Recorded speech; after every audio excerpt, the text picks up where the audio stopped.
Hey guys, it's Amanda here, and I thought I'd dedicate this week's blog to how to heal pain in the body, because I see so much of this and I've experienced this myself. And whilst many of us get to this end point in multiple different ways, the most common denominator across the board of whether I'm healing pain in the body or even reducing inflammation is linking the emotional link to what's going on physically in the body part or the organ.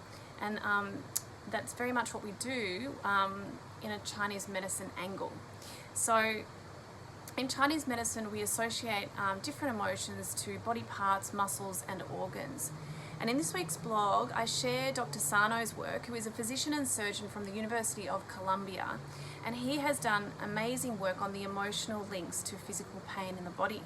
And he believes that our brain uses pain to distract us from some negative emotions. So perhaps a bit of a survival mechanism going on there.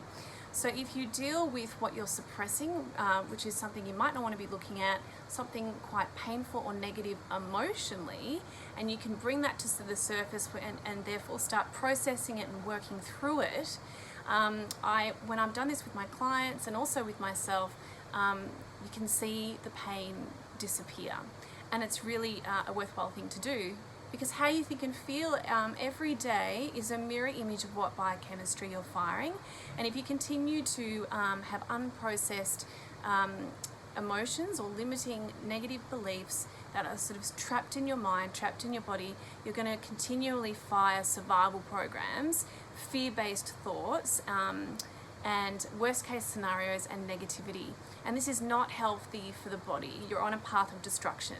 So you really want to try and promote growth and repair, where you're going to have more of an open mindset rather than a fixed one. You're going to be more open to possibility and more inclined to experience less pain in the body.